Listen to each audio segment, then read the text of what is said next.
এবার ঢাকাবাসীর ঘাড়ে নিঃশ্বাস ফেলছে ভয়ঙ্কর সাপ রাসেল ভাইপার। গ্রাম চরাঞ্চল পেরিয়ে এই সাপ চলে এসেছে ঢাকার খুব কাছেই। যেই রাসেল ভাইপার এতদিন উপকূলীয় এলাকায় তাণ্ডব চালিয়েছে, সেই রাসেল ভাইপার ঢাকায় আসলো কিভাবে, জানাচ্ছেন সহকর্মী মোহাম্মদ সোহাগ বিশ্বাস।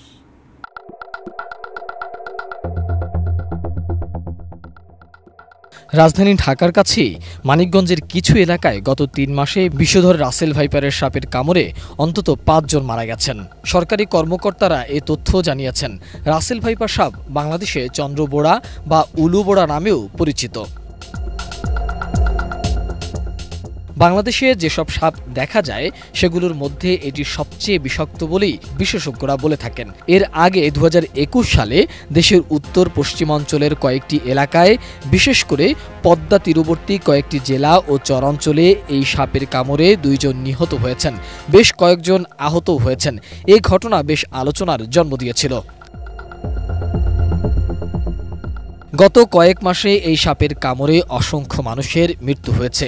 এটি রীতিমতো গোটা দেশেই আতঙ্কের। কিন্তু গত কয়েক মাসে এই সাপের উপদ্রব দেখা যাচ্ছে ঢাকার একেবারে কাছে মানিকগঞ্জ জেলার হরিরামপুর উপজেলার চর এলাকাগুলোতে।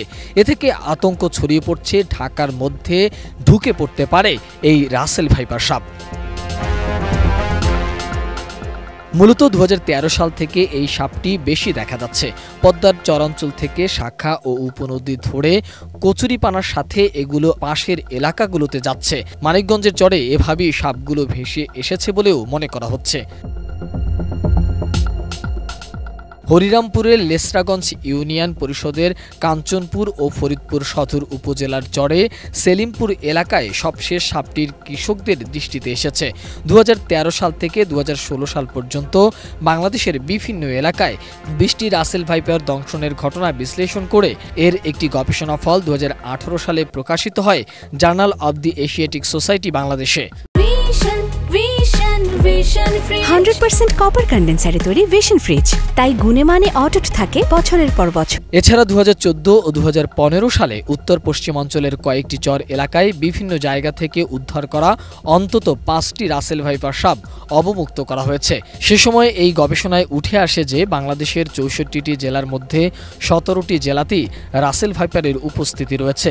এই গবেষণায় পাওয়া তথ্য অনুযায়ী উত্তর এবং উত্তর পশ্চিমাঞ্চলের জেলাগুলোতেই এই সাপের উপস্থিতি পাওয়া গিয়েছিল। তখন বলা হয়েছিল এই প্রজাতির সাপের সবচেয়ে বেশি উপস্থিতি ছিল রাজশাহী ও চাঁপাই নবাবগঞ্জ জেলায়।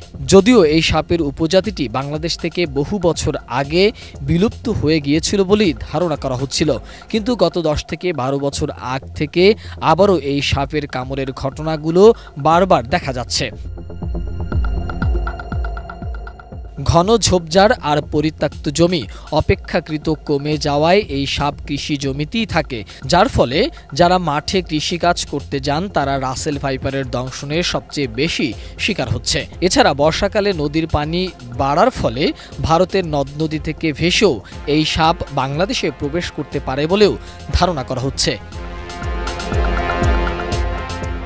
মোহাম্মদ সোহাগ বিশ্বাস, এটিএন নিউজ, ঢাকা।